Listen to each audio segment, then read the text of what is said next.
Hello, my name is Daniel Hodap, and we have today with our co-host Tatiana, and we have Jim McCarty here today to talking with us on the archetypes. Welcome, Jim. Well, thank you for having me. I appreciate it. Good to see you all again. Thank you very much, Jim. Uh, you want to give us a short update? How is it in Louisville at the moment? Well, up until 2 days ago, it was a very warm fall.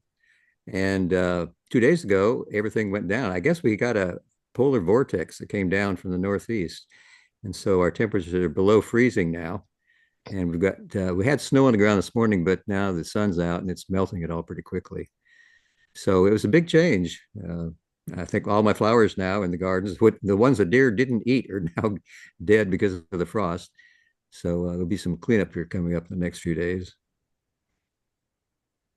Okay, I think we are here similar weather at the moment, and I hope we have a white Christmas. It has not happened for a couple of years now. Right. Yeah, still looking forward to it. So, then I will give the word to Tatiana. She will start with the first question. Well, yeah, before I started the questions, again, for the ones who are now joined the call, hello everyone, and welcome to this space we have created together because this is from all of us.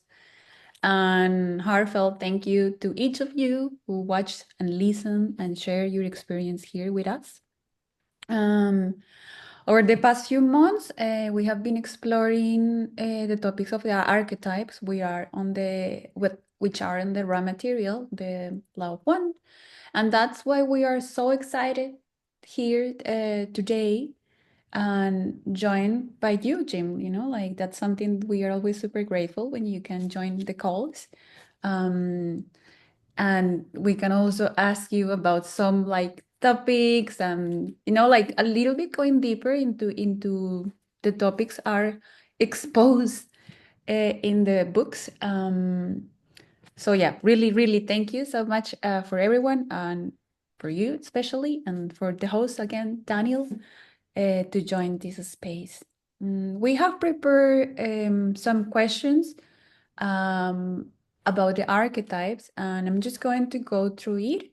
And Jim, please tell me if we can expand or that's all, or if the participant also have any question, any follow question to the question we are going to read, and Jim is going to answer. Let us know, and we can just expand again the question. So, the first questions we would love to ask you, Jean, is what has been the trio, duo, or even a single archetype that has repeatedly showing up in your experience in this plane, in this planet Earth? Well, I think that the most important one for me over the years has been the archetype, the catalyst of the spirit, which Ross said was hope or faith. I think they preferred the word faith. And I like that word as well because whenever I do whatever I do, I have a faith and a hope that it's going to work out well. Whether I'm writing my Camelot journal and I'm able to distill the density of Carla's channeling for my readers so that they can understand it, or whether I'm planting my flowers in my garden and I have the faith that they're going to come up, they're going to grow, they're going to be beautiful, they're going to inspire people around me, or the faith of my doing my work in the house, um, making it a beautiful place. We have public channeling meditations here now every second and fourth Saturday of the month. And I have all my house plants in here that I have brought in because they have a special energy in them. I think people appreciate the second density, the growth of the plants. And so the faith I give to them by watering them and fertilizing them and feeling their love is something that moves me through my day too.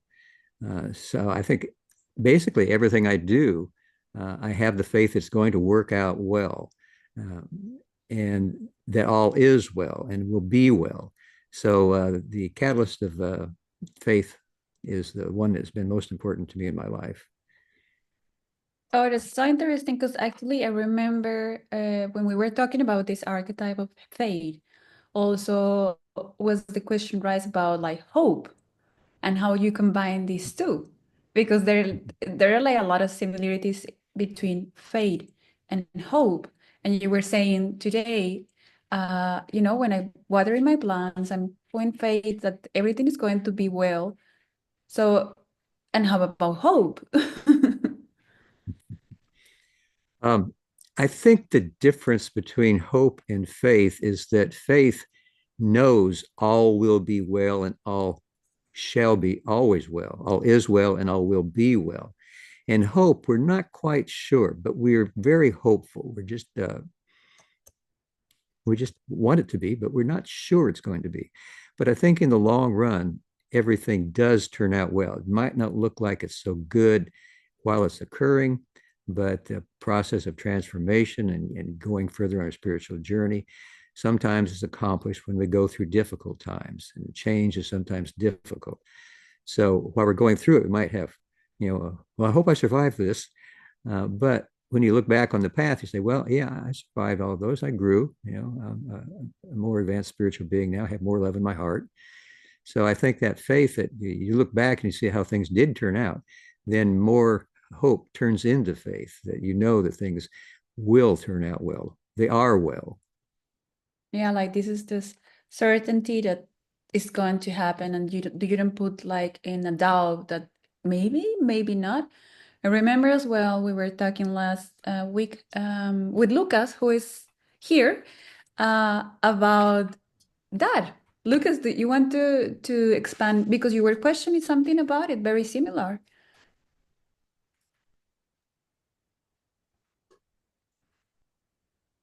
I think he's just trying to, hear. Yeah, I can't really talk. I'm in a restaurant right now, so I will type. Okay. Well, Lucas was exactly asking somehow about like this free, like, like when this desire, that how exactly we are how we understand that everything is going to be fine, and maybe do not somehow manipulate the output or like the outcome of a situation. And if in which moment or in which point of, for example, when you're saying like, hey, my plans are going to be well, this maybe outcome is somehow taking a part of the free will of, maybe in this part, like the second density.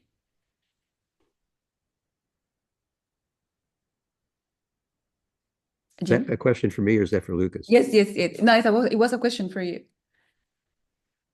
So could you state that again? Yeah, like when you are like, you have this desire, you have this action, you are doing something, and you have again your fate, and you have this certainty that something is going to happen. We have somehow also this kind of doubt that, oh, if I thinking it's going to happen, and you are wishing, for example, I would love to, I know that my relationship with my parents is going to turn out in the best way. And how from that part on, you will not focus anymore in the outcome. And also, how will you not infringe the free will of that affirmation somehow? Well, if I understand your question correctly, I believe that moving through a transition from hope into faith is something that, again, as I mentioned, takes time. And most types of transformations take time to accomplish. But once we've been through enough of them, we do see that they work out. So the faith then becomes the more strong point of the foundation upon which we build. When we're on a new journey, any direction, we're learning something new. We don't really know what's coming up. We haven't been there before. So once we begin the journey, then we begin to make some progress on it. We go through difficulties and we find our hopes are being met. Or maybe we need to find another way of doing something that didn't work out too well. But eventually, we do discover that there is a path that can work for us. It's something that perhaps we pre-incarnatedly chose, but we haven't recognized it yet. And when we recognize it, then it becomes something that we are more certain about. So that certainty becomes what we would call faith, and is a stronger way of feeling about the nature of our experience in the infinite creation. that it has its place in our beingness because the creator is knowing itself through what we do, and what we do seems to be working out, so that the faith that all is well and all will be well becomes a stronger part of our nature, of our spiritual journey. Yeah, that's so true. And you were mentioning again, like it repeats somehow, like that's the way actually catalyst works, like Right. if it's not distillated, it will come again and it will come again till you are aware of what is exactly happened, like this pattern that it starts to show regularly. And because of it has there been any archetype that has spoken to you that you hadn't encountered in your life before? Um, I think, well, in general, all of the archetypes have some kind of influence in my life. I think that's true for everybody, whether they're aware of it or not. Um, and I have not studied the archetypes in depth as much as I would like to. It's probably the most difficult and intricate information that we got into raw contact. And so I think, just like Ross said, everyone interprets each archetype according to their own experience within certain guidelines. And so I think that that is something that is true for everybody. We are all working, whether we know it or not, with various portions of the archetypical mind. The mind that is described or created by the logos that wishes to help the creator to know itself better, the cosmic mind of the creator. So we're all working on that at all times. Consciously, I have not used them as much in depth as I would like to have. I actually started them studying them probably 6 or 7 years ago, more in depth.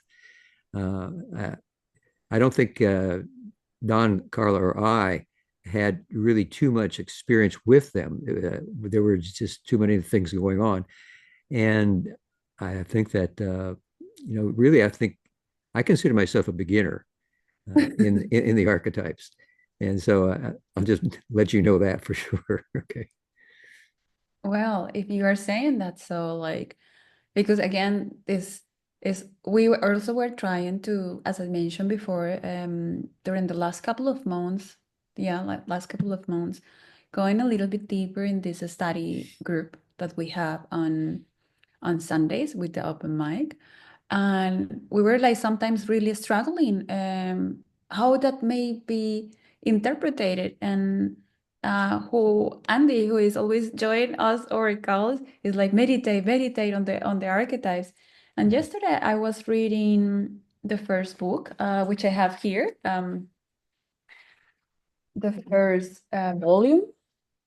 And there is again, like Hatton speaks a lot about meditation and to work with meditation, that is exactly the only tool that will help us to see our experience in a more simple way and Right. to somehow banish this curtain, this smoke curtain we have in our daily life created by the illusions we man-made create.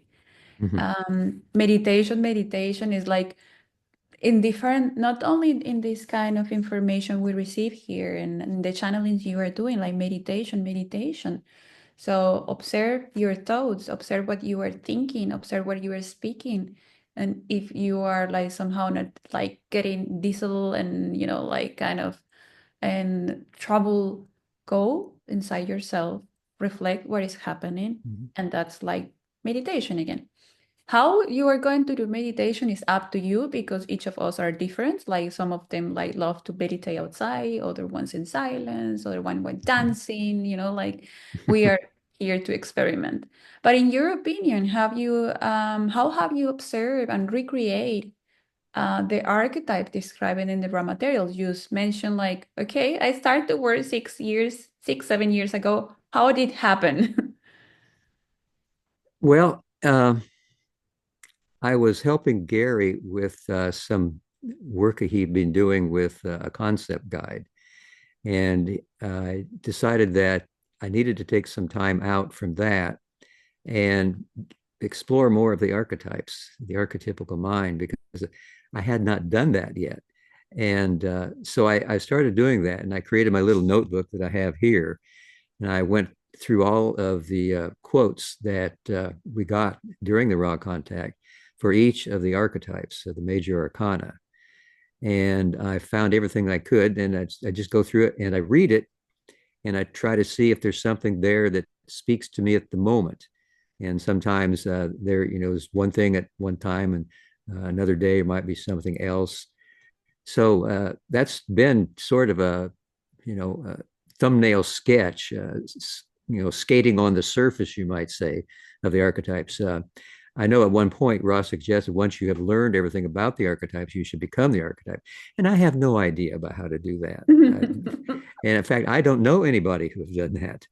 So again, that's why I see myself as a beginner, because I started late in the study, and I'm still trying to carry it on however I can. Yeah, so yeah, we are babies in this huge experience, roller coaster experience, Yeah. trying to figure out what we are doing here and how we are doing here. Like sometimes we're really into this jungle. But you Well, again mentioned like everything fine, Jim? um, my screen just, I got an email in and I tried to, there we go. I tried to click it because it was covering half of the screen and I lost everybody. So, but I'm back now. Okay. And we can see you, don't worry, like you were not missing.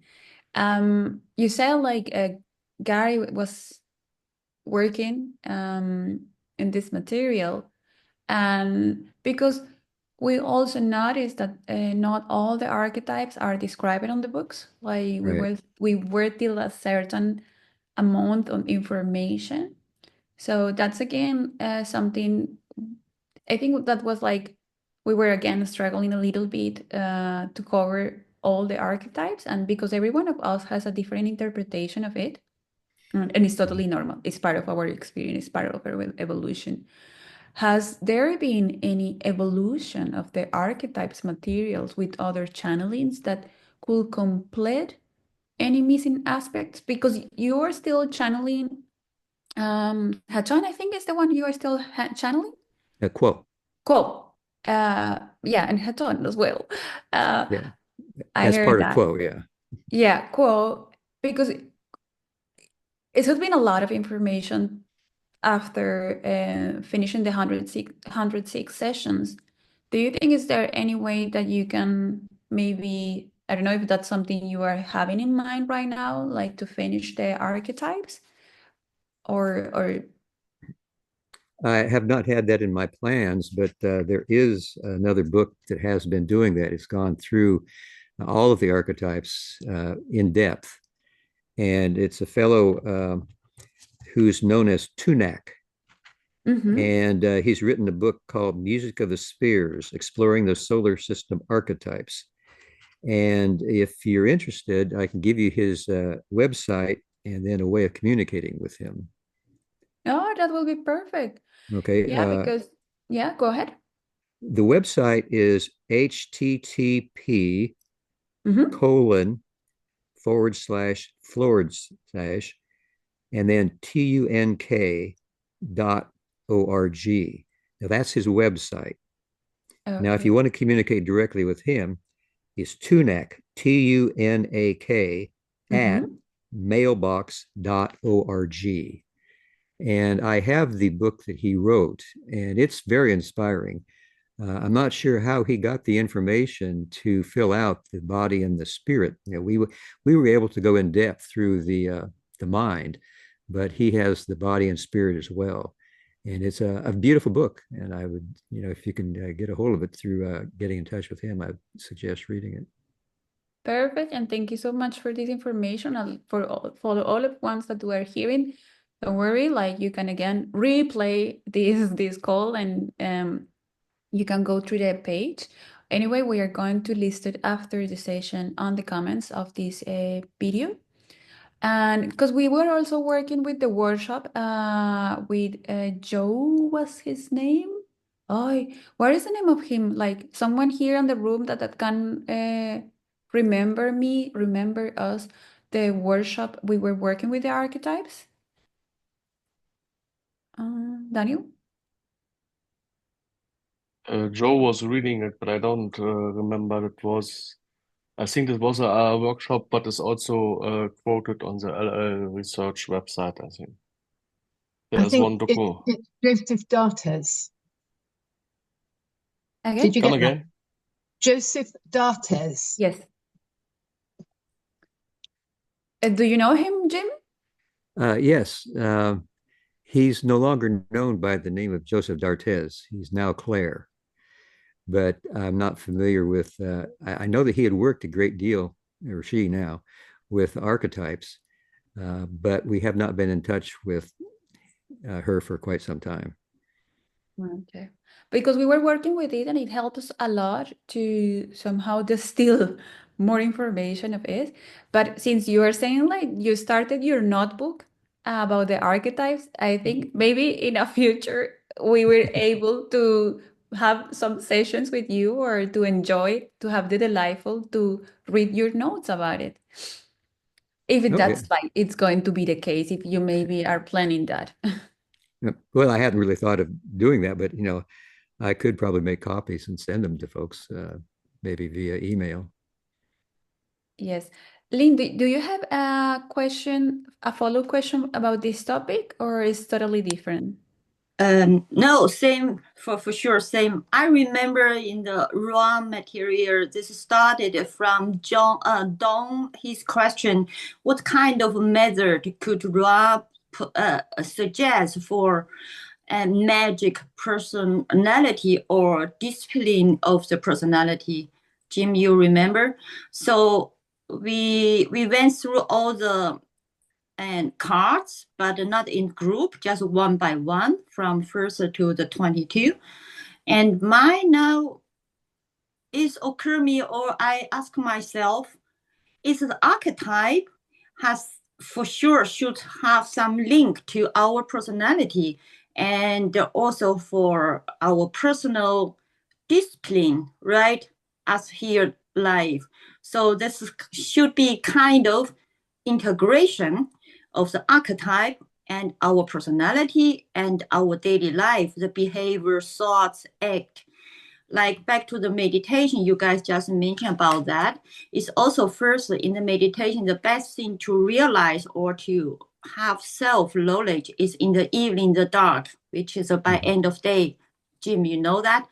And to meditate on that, to make a review, what is a day if something, okay, I was anguish or anxious or even angry, so I repeat it in that mode, to get more recognize of the third self, the third density self. There's also another thing. If I meditate, I think, okay, that's only was my ego emotion.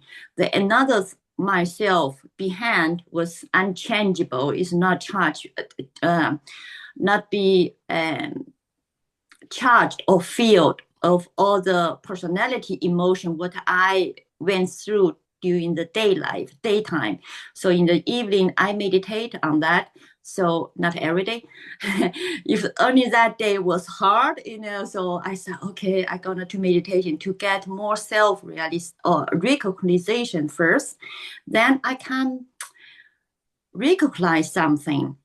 But I just think that should have some link to the archetype. What do you think? Well, I believe what you're talking about there in general is what Ross suggested as the balancing exercises.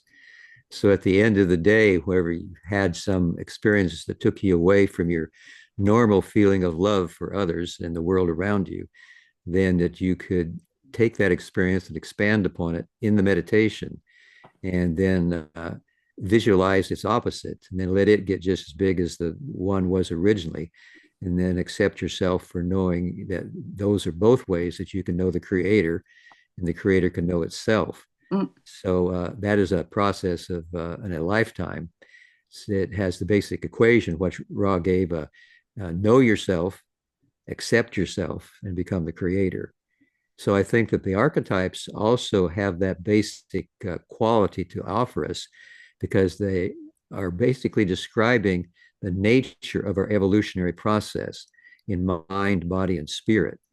So I think there's a connection between the balancing exercises and the use of the archetypes.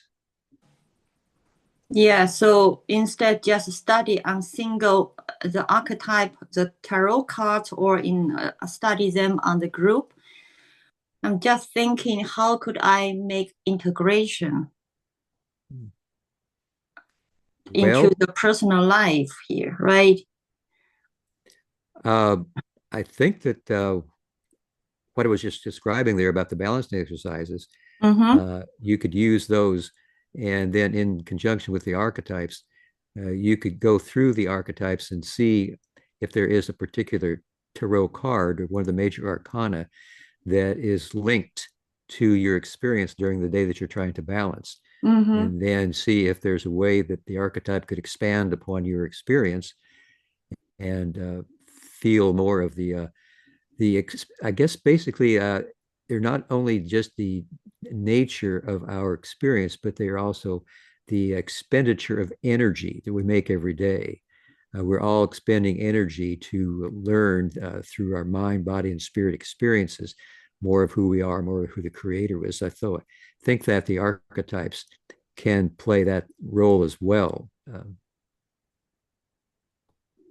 Yeah, this is indeed just a new idea jump into my mind today. Before our interview, I was pondering about our coming interview. Lynn, sorry to interrupt you. We want to follow our question first. You will have a chance to ask later on question by the end of our catalog, yeah?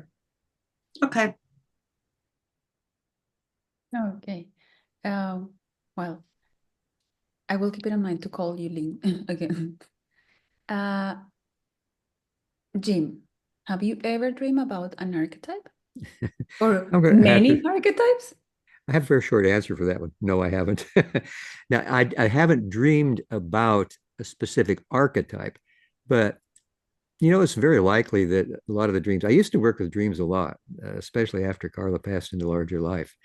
And I had a lot of dreams about her and about experiences that we had together. And a lot of them seem to be symbolic, which, I think some archetypes are symbols of how our mind, our body, and our spirits work together to help us on our spiritual journey. So I might not have seen some of the dreams specifically as archetypically related, but I think maybe all dreams could be in that category in some way, because I think our dreams are really a way of helping us to see more about who we are. And I think the archetypes have that same purpose. So we might not be coming upon a specific archetype, one number or another, one card or a number. But I think that that's possible that they could be playing a role in our experiences. And just the same, during our waking reality, the experiences that we have with other people, if we want to look at them archetypically, we could probably do that. But, that would be a very intensive study. And I think, people who are really into the archetypes could benefit from doing that. I have not done that myself, but I can see how it could be done by somebody who was really interested in doing it. Yeah, that's something actually the well-known Carl Jung was doing. He was working with his dream. Like the Red Book is actually one of the most renowned books, and he mentioned different archetypes that were like actually part of his dreams. And since also in the Confederation and in the RAM material, they also talk to us like the only way we can communicate nowadays is either in meditation or in your dreams, because that's the only way you are going to have the message and it's not going to be interrupted, because you are the one who are creating, and we are only able to connect in that way. We decided to do it so that's the reason, because I was asking you about the archetypes, like do you dream about it, or do you realize in your dreams like, oh my God, this is the choice is apparent here?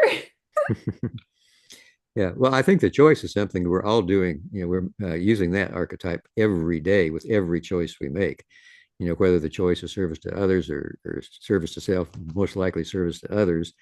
Or if the more conscious we are, I think, our choices are all focused around service to others. The fool walking off into space, wanting to serve no matter what, and knowing that it's going to turn out well, that that step into space will be solid ground as soon as you take it. Yeah. Yeah, that's like we were talking before, like with you, Jim, about like exactly that's archetype, the choice, like because that's that was the last archetype, like the 22. And we were like, okay, now you have all the archetypes through it, how you work with it. And I told you like, okay, the choice actually one, and like we are practically working every single day, conscious and unconscious. And even in different kind of experiences, like in our personal experience, in our private experiences, familiar, like in all di different type of experiences, we are practically working with it, or like not really working, but experiencing it. What can you tell us about the choice? Well, that's the whole reason that we're here in this third density, is to make that choice.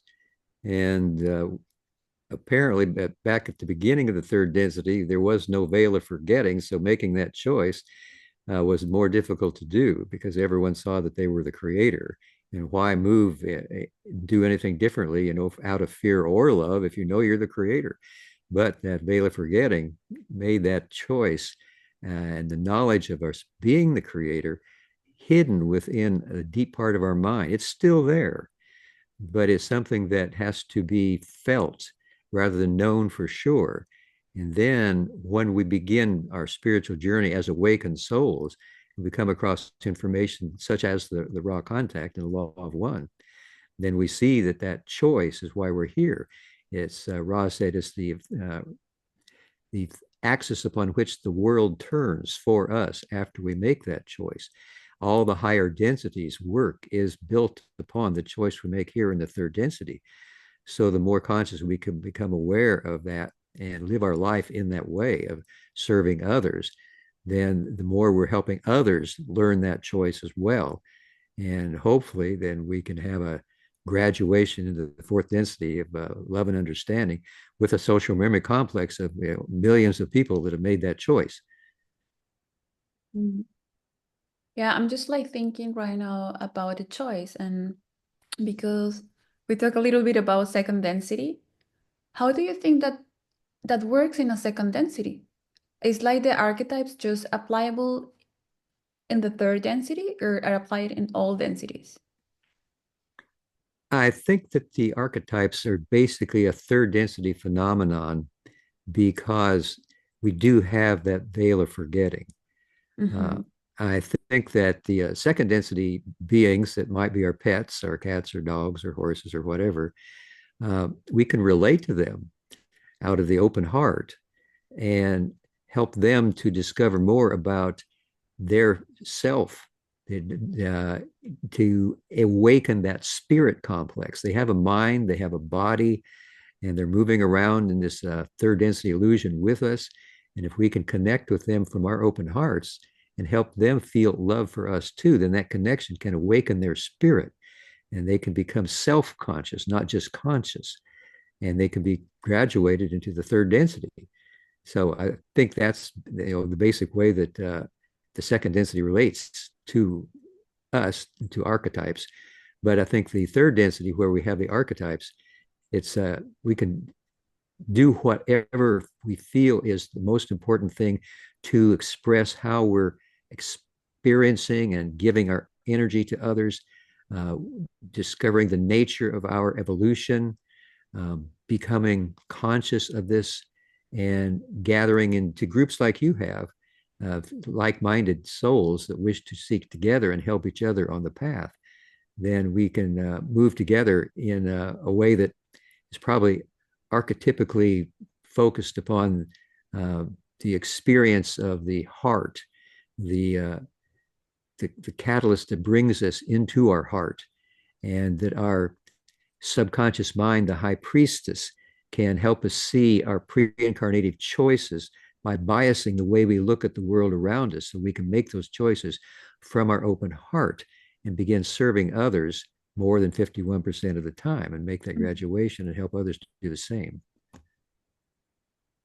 And how did that, because we are talking here about third density, but also second density beings help us again to have this That's choice right. clear, like what is exactly what I want to do here, like because we need this kind of interactions. And thankfully, we have here the possibility on planet Earth to have multiple densities somehow. Some that we are not aware of, and somehow other that we are aware of. Like again, coming to the animals, second density helping us to take the choice to fourth density somehow to experience fourth density, which is unconditional love. How has been your experience, for example, with your both cats, like practicing the choice with them? Well, I had a great experience with my two cats that passed into what I believe now is larger life 2 years ago, last June and July, Dandelion and Chloe. Um, I felt a lot of love for them, and I felt their love back to me. And after they passed into larger life, Carla came to me in a dream, and she told me that they had made the graduation to the third density, and they were grateful for my help there and for her help while she was alive. And now I think that I'm working with Bosco in the same way, because he has a lot of needs right now. Various illnesses or diseases that needs to be treated for. So I'm trying to treat him in a way from my open heart, and I pet him as much as I can while I'm giving him his food, hoping he eats it so I can get him an insulin injection for his diabetes. And he sits with me on the couch when I meditate, sits usually in my lap or in my bedroom when I'm working my computer. He's up on my bed or down at my feet, and I pet him as much as possible. So I'm working on him, hopefully, to make it into the third density as well. Yeah, that's something like actually I'm also doing with my dog. I have like a middle dog, and each single morning we are doing like programming the day. And I'm like, hey, come on here. We are going to meditate together. And we set like we lay down on bed, and I have like these beautiful sentences like sending love to everyone. Everything that has happened today is going to be perfect. It's going to work in the best way out. And exactly after finish meditation, my dog is like, okay, well, it's time to breakfast and go outside. So it's like really, you start to seeing how the resonance start to increase with your environment, with everything that you are permeating somehow. Um, but now, like, we are going to a different archetype, which is the moon. That's also an archetype we were talking a lot because it's about emotions. It's about like these kind of sensations. And something that it repeats also appearing is like we have like these different type of personalities, the one who work in the day because it's more like resonance with the sun, with our logos. And then we have like the people who works at night, which is also called lunatics because are in the influence of the moon. So in Spanish, actually, the word moon is luna. So from those like who didn't know, like lunatics, it comes from the Latin luna. And how are your experiences about this archetype, the moon? Well, I think that the moon is a feminine nature in that it is receptive. It receives the light of the sun that we don't see. So the moon can reflect at night this light. So it is receiving the light of the sun, and the sun is basically the masculine type of energy that reaches with the light to give life to the earth and light to the moon. Yeah, yeah, it's true. And I also read and hear this week, like in the feminine part, like women's, we're also working with the moon and also with the seasons, like we have these periods of time, like before the period and also on so on, like we are working like blooming and everything is, you are starting to create new life, new hormones are starting in your body. Then it goes like that's the spring. Then you goes to the summer, and which is you are really like active and everything is happening because you have more daylight. And then we go to the autumn, which is the time to die, and to everything just come inside of yourself and everything start to fall down. And then you have the winter, like it's the time like you are settled somehow. And that everything is very hard influenced by the moon. So did you feel somehow some days like the moon was working with you? Um, I think there is an extra energy in the air when the moon is full. I've always felt that, and especially sometimes in a month you get a second full moon. They call that the blue moon, and I think there's just a special energy in the air then. I feel more inspired there with full moons. And how you work with, for example, with second density, because you mentioned I have a lot of flowers and now they're like kind of frozen. Yep. Yeah. Well, I think that they appreciate all the seasons that they are alive. I have some perennials that can take the cold weather, and I think all of them feel a kind of an expression of energy from the moon and the sun. And I think that they can share that with us as we are able to cultivate them and give them our love. And I think love is actually the best fertilizer for any kind of plant. But I use the normal fertilizers as well because I think it's another form of love. Yes, of course, that's like imagine that you can just have like like a recipe, like love recipe for plants. Right. Like made a one. Okay, thank you so much for your input. Like we also have one other archetype we were working with, and it was the word. The word, like exactly the one, somehow you are prepared to the journey, and then it's time to show up. So what you have been learned. How is your experience with this archetype? How you can define this archetype? Well, the world, I think Ross suggested that was one way of looking at that archetype. They called it provincial, which is kind of reduced. They would prefer the word universe. And I think whether it's the world or the universe, we're looking at a greater realm of our beingness that we can see as being in this world, in the universe, that the creator is in each of us, and that as we're moving through our daily round of activities, it's a good thing to remember that when you see someone else, you're looking at the creator, and you're looking at anything else, it's the creator. And that's our world, and that's our universe, and it goes on forever. And I think that's what conscious spiritual seekers of truth are aware of. And they live their lives with that as kind of the lens through which they look and see the world around them. Yeah, well, also, like in the universe, we have also the multiverse, but something that involves the universe is this oneness, like it's everything there, it's everything content in this magical, somehow void space, and it collapses and it starts again, it starts again. But something that it was very like not impressive from the word is like there is like multiple ways you can work with this archetype, because if I'm not wrong, like this is a masculine archetype, and there is again like how might be the best way to work with it? Do you have a formula for this? When you were mentioned how Don called it was the universe, it's everything around yourself. But how is in your terms, your words, like maybe you will work with it? How do I work with the concept of the world? Yes. Or the Okay. universe. Or the universe? Well, I try to see everything from that larger point of view, that larger perspective, so that I don't think that all there is to my world is what I see with my physical eyes. It's also what I feel with my heart and what I desire to know more with my mind, my body, and my spirit, so that I have a more full experience of the nature of reality. the nature is infinite.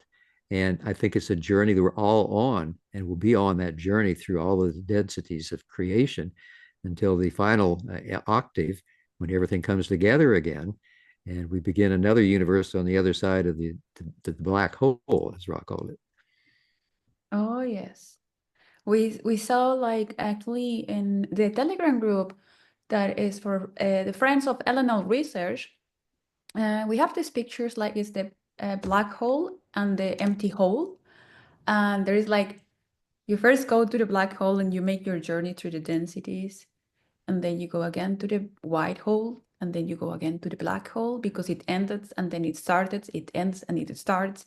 Like a beautiful diagram that it was created also from Isaac Bentov is his name, like a physician. I don't know if you have heard about him, Jim. Say the name again. Isaac Bentov. That's familiar, but I can't tell you exactly who that is. I've heard that name. Well, it's something like he was somewhere like, in my humble point of view, he was pretty accurate to describe like what you can actually read on the books of the level one that sometimes are kind of complex because we have like a lot of physical terminology. But we were just like checking in the Telegram group, like someone posted in the group, and for me, was like, "Ah, finally, again, I can understand what is the black hole or the white hole." And again, like seeing this as a universe, like that we are inside of it, and inside of ourselves is also like an unknown world that we are able to discover if we want to. Right. Jim, beautiful. Thank you so much for asking these questions we were preparing before. And now is the time for you, for all the ones who are here with us. I don't know, Jim, if you have any recommendations, for example, because something that I was asking myself again, is there a way that maybe you can get loose into the archetypes? What do you mean by get loose? Like that you work too much with them, that actually you can lose the point why you are Oh. working with, because there is just not one archetype. We have like 22 archetypes. Oh, yeah. No, I don't think it's possible to study the archetypes too much because they are very deep in their meanings, and the facets are each like a jewel, and there's so many ways of looking at them because we're all part of that, and we're part of the archetypical mind. We're part of the creator, and there's just so much there. I don't think you can ever study too much. I know I can't.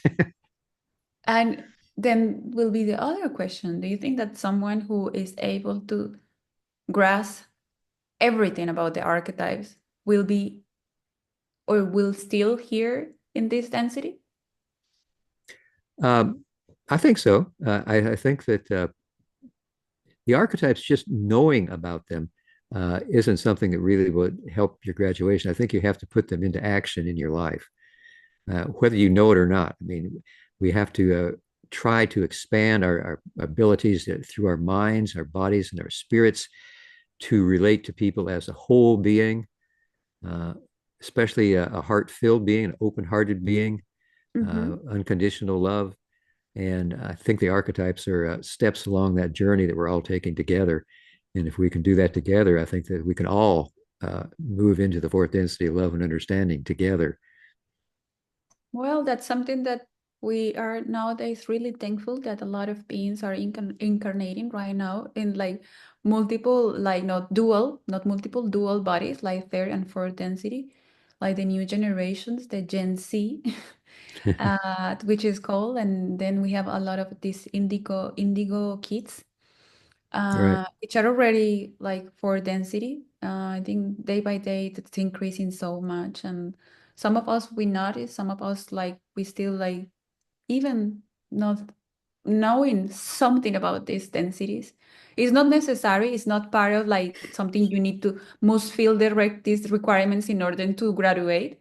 Because as Ra says, the only thing you need to be and you need to be sure is like to experience. You are here to experience. That's enough. And the way you are doing it is perfect. And that's something that it's difficult to grasp, but it's enough just to be who you are. And again, what you said before, know yourself, accept yourself, and be the creator. That's like the magical formula. Right. There is like Lucas, who was before in the restaurant, asked a question, and I'm just going to read it loud for you, Lucas. And then we will go for Andy and then Lynn. So first question from Lucas to you, Jim, or maybe some other one also can answer that questions. Do you see any relation to fate in the potentiator of the mind? Because you just mentioned before it was the spirit. I believe that the potentiator of the mind, the high priestess, is a quality of our beingness that can help us increase our faith by biasing the way we see the world around us, the catalyst that we've planned, and help us to learn the lessons that we pre-incarnatively chosen. And once we're on that path of a clear communication from our potentiator, whether it's by dreams or meditation or synchronicities, whatever, then our journey is one that is certainly something that we see that all is well and all will be well. And that faith is solidly embedded in our beingness. So I think that's because of the potentiator, the high priestess in our subconscious minds. Okay, Lucas, if that's fine for you, if it's fine, you can just make like this, and then. Yeah, I can talk now.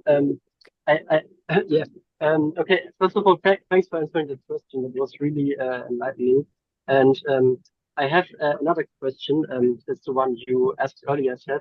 So if you already answered that, Jim, you can tell me, and I will shut up. Yeah. So okay, my question was related to a quote Daniel posted in the Telegram group, and it was a Ra quote where Ra said that crystallized healer basically has no will, and that's why his healing is not attached to any outcome, and that made me think like, okay, is will always attached to outcome?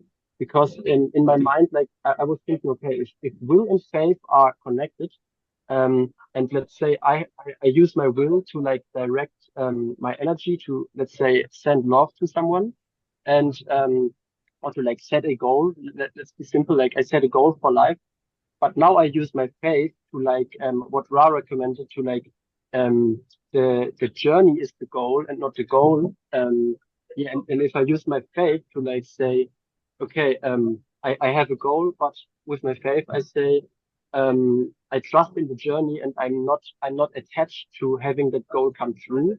Wouldn't that will be not attached to an outcome, or is will always attached to an outcome? I think the will is something that we're hoping we'll be able to do when it is the creator's will. And I think the white magician is attempting to make contact with the creator when they invoke the creator by putting on a garment, or as we did during the raw contact, the banishing ritual, the lesser pentagram, we made a motion that we were putting on an unseen garment. So I think that the will that we're attempting to manifest is the will of the creator around us. And that's what we're all trying to do. The white magician is conscious of trying to do that. Most people are not aware that that's what we're here to do.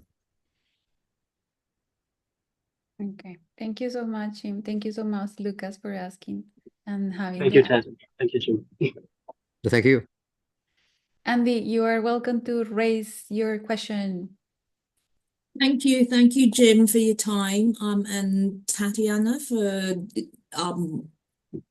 doing the questions. My question is about the universe card, and I just wanted to know, because there's the instrument, and that aspect of that card I sort of get interpreted as becoming an instrument of the creator. And I also thought, I was reminded that the prayer of St. Francis was quite crucial to the channelings, make me an instrument of your peace. And I was just wondering, I mean, in your daily life, do you are you aware of times where you are an instrument and times where you're not an instrument? And what does that feel like? It isn't a feeling that I can put my finger on in a way to really explain it, but I think that all of us are always instruments of the creator to help it know itself. And I guess the time when I'm meditating, I feel the most that that is the case for me, that the feeling of inspiration, of presence, as Carla said, the creator speaks to us in thoughts too deep for words. So it's not something that I can really describe in words, but it is the feeling of a presence, and that it is what I hope to take with me throughout the day and to use it as my fuel, I guess you'd say, for going through the day and for a feeling like the creator is with me and that I can share that creator however is possible when I do my work in the yard or with my cats in the house or getting ready for public channeling meditation or helping my neighbors by scooping the walk when there's snow on it, like there was this morning, so they can come out and get their paper. Maybe I can take the paper to them and put it on their doorstep. Any way that can be expressed. I think that's something that we all have an opportunity to do.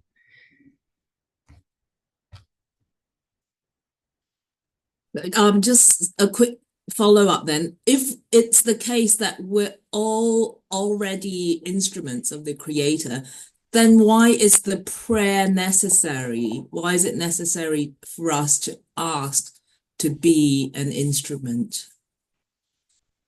I think it's a way of reinforcing the knowledge that we are there already. All of us, before we even wake up to being spiritual seekers, are there. But we have to wake up to it. We have to know more and more about it as it goes on, because it's an infinite journey.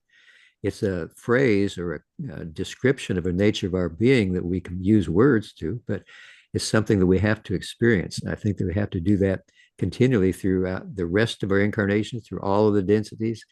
And then finally, at the octave level, where we become one with the creator, everything coalesces into the black hole. Then we not only know it, but we are it for sure. Thank Someone you. is really happy with this answer. Thank you so much. Thank you so much, Jim. Thank you, Andy, for asking the question. That was like, again, the universe, the archetype is one who is really, amazing. There is someone else who want to ask something, and it's Haram. Haram, you are welcome to ask your question. Hi, Jim. It's good to see you again. Yeah, good to see you again. I'm Look like you're in sorry. San Francisco. Yes, I'm in the Bay Area. Yeah, that's the my question is very basic, and I've only just started studying the archetypes, so I'm still very confused by most of it. But I'm wondering, so the archetypes that Ra gave to the Egyptians, are they specific to our solar system, or is it larger, like it applies to our galaxy, or is it universal? Does that make sense? Yes, it does. I believe that they are specific to our galaxy, the Milky Way galaxy, with 250 billion stars. So it's a large galaxy. And I think that each sun or solar system can make some subtle refinements. But in general, the archetypes referred to, since Ra was they began their journey on Venus, that this solar system and this galaxy were especially important to them. So I think that that's the way we can look at it, as being a portion of our Milky Way galaxy, the 22 major arcana. Okay, thank you. That helps alleviate some confusion. Oh, good. Thank you for your question. Thank you, Aaron. Thank you, Jim. Like, yeah, like this is like, again, something that a lot of us are asking ourselves, to how many beings is that applicable? It's just for the human race? And we were mentioned again before about the densities. And already answered, like third density means to be created for. And which makes sense because actually Ra, when they came the second time, the last time, not the second time, the last time they arrived or they landed here, were like kind of, they were trying to show you like tools and trying to express and to visualize better how we can apply the law of one. But unfortunately, humans, we tend to commit some minimal mistakes. We just get it wrong again. Yeah. It's like really the recipe, it doesn't matter how many times you work with, it comes. Yeah, I think Ra mentioned that they had far wanderers that went into other galaxies and they could not describe the differences. They were stunned in the archetypical minds of another galaxy. So I think it changes significantly when you leave this galaxy. But how do you think that it's so? Like, is that it was that meant in stun in a positive way, or like Oh, yeah. even surprised, like, oh my God, this is getting so wrong. Like, no, this is even worse. Oh, no, it was just like another language. They really they were amazed, Okay. in a positive sense. Yeah. Okay. Well, that's something like a lot of us were like thinking about it. How will be life in other places? How will be like, because we are not alone. That's something like is for sure. We are not alone. We still thinking that. But even ourselves, that it is our guides, like higher self, lower self, they're always there for us. And we think like, oh my God, I'm so alone here. It's so difficult, everything. Oh my God. But we are not alone. No. Daniel, I think you have a question. I have actually a follow-up question to what Jim just said, and as we said that that is applicable for our galaxy, the archetypes.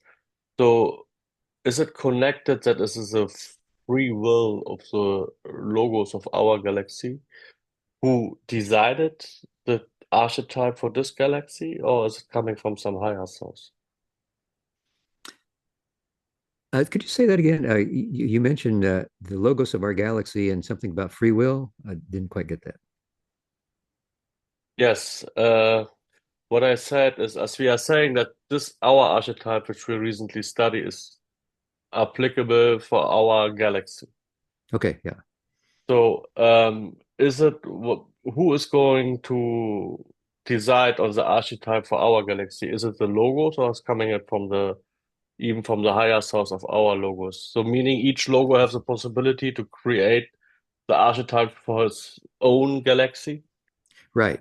Each logos can refine the cosmic mind of the one infinite creator in whatever way it feels is most able to help the creator to know itself better. So it's a free will decision, and each logos makes that type of decision. So that's why the archetypes are different in the various galaxies. Okay, thank you.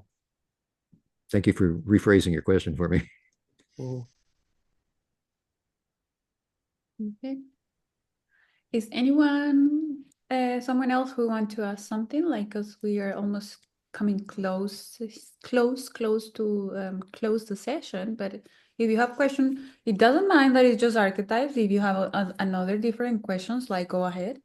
I think Jimmy will be more than happy to answer it if you want to.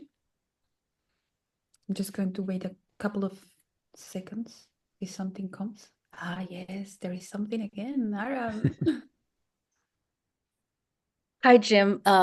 So, I was really inspired earlier what you were saying about faith. But I was wondering, could you recount a time in your life when it was really hard to feel or find that faith? Like, was there a particular catalyst that was, like really hard or difficult for you that it seemed like it was difficult to feel the faith.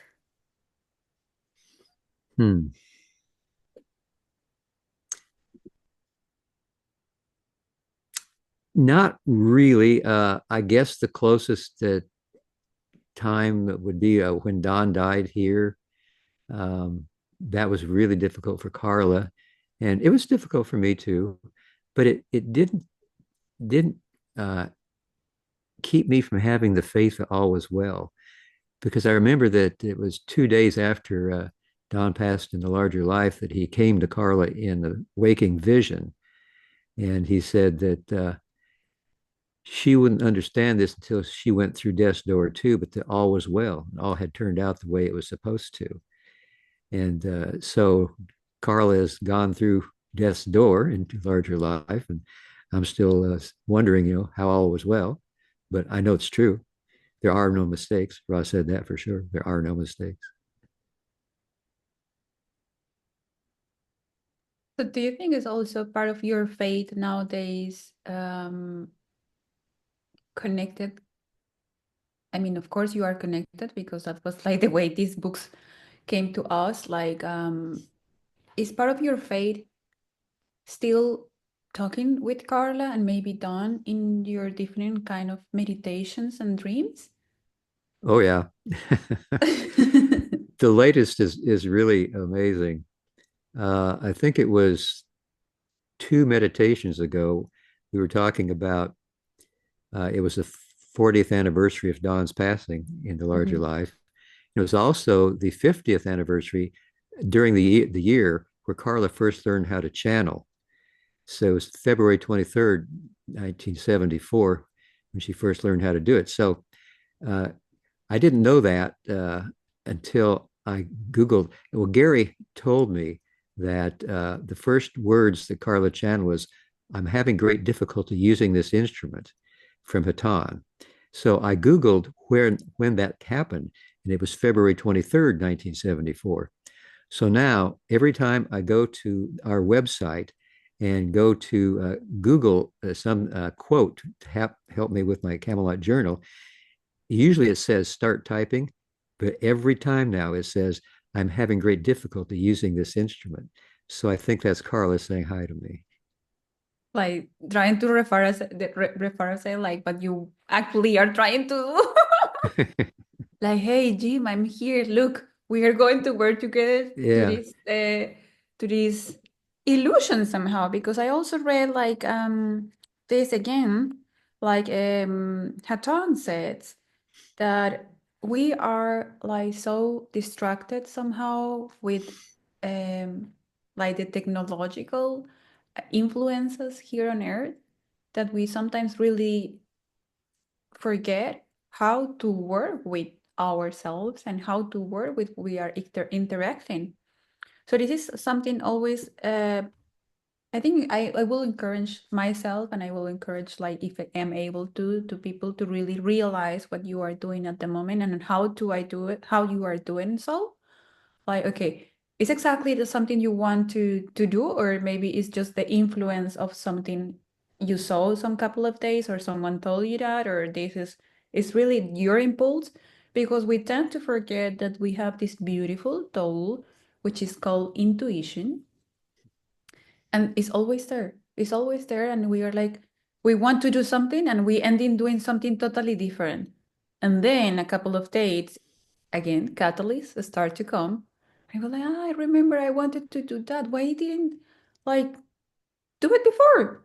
And it's like, again, recalling intuition, meditation. It's like a couple, you have this beautiful couple. You have here the meditation, who is trying always to invite you to the dance, and then you have intuition, and it's like the one is like the ones to play the music, and you have like this beautiful dance there, but you are not entering into it because you are like kind of afraid to should I dance or should I not dance?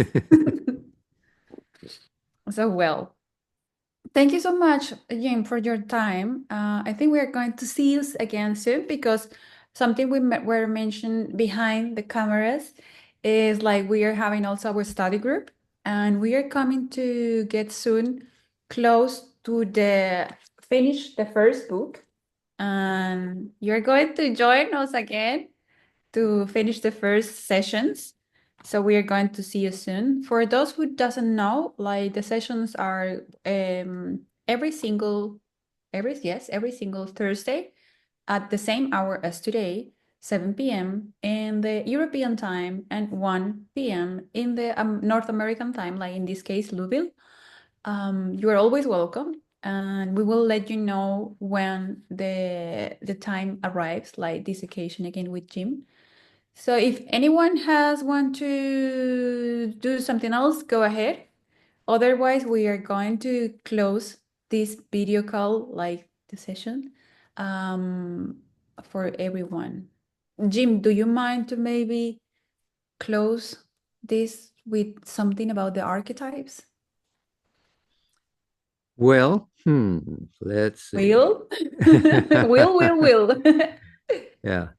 I would say look at the archetypes as a way that you can find out more about yourself and how you relate to people around you. Let it be kind of like a glue that holds everybody together in this great puzzle of the one creator made of so many different third density beings, second density beings, earth, wind, fire, and water. Look at it as something that you can learn as slowly or as quickly as you want. There are no expectations. Use it like food throughout your day and see what happens. See how you grow. See how you open your heart. See how everything works better. Yes. And with patience, be patient, be very patient. Patience is the key. That's the key. And faith, right? Oh, yeah. Well, yeah, both of them. Well, thank you so much. Something that I also we want to mention here today, for those who really want to continue seeking into the archetypes, there is another group that is going to start soon with the archetypes on Mondays, from the next year on, like 2025. And the meetings are going to be like 2 hours, like somewhere less. Andy, I think you can maybe talk a little bit what is going to happen there. I don't want to say too much. Maybe I'm not really good informed, but since you are one of the hosts or the co-host of this beautiful work that is like being into the archetypes, I will let you, Andy, say what can happen there. Okay, I'll give you a link to post with this video so Yes. anyone who wants to can join. It's going to start on the 13th of January and it'll be for 2 hours every fortnight. And there will also be a little guidebook that will be available for anyone who wants to download it to work with. It's more of a meditation and contemplation guide. It doesn't provide any interpretations at all of the archetype. It's just how to sit with them and meditate on them, and a list of questions to ask yourself. And there's 3 parts to this. One is a series of questions you would ask yourself. And another one is ways of embodying the figures in the images. And then the third one is another series of questions you would ask yourself, but more relating to the image. So that will be given now before the group starts.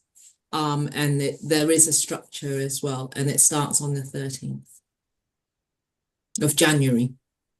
Yes, January next year, which is actually we have a couple of, today is the 1st of December, the first, like we have in Europe something that is called, I'm going to say just in German, okay? Sorry for the ones who doesn't understand, maybe someone can interpret it, like the Advent calendar. So every single Sunday, because we are going to have 4 Sundays, we turn a candle. So today is the first candle of this December month, because baby Jesus is going to arrive to our planet. So if you want to go to the tradition, like every Sunday, turn a candle, and then on 24, 4 candles are already light, and which is light. Light is coming to our homes. So thank you so much for participating, Daniel. Now the mic is yours. Thank you very much, Tatiana, for leading us through the wonderful session with Jim. Yes, thank you very much, Jim. Thank you for the participants to joining us. We are looking now into the next topics, which we are going to study on Sundays, but it will be announced soon. And yes, thank you very much, Jim. Thank you, Tatiana. Thank you, Jim. Thank you all.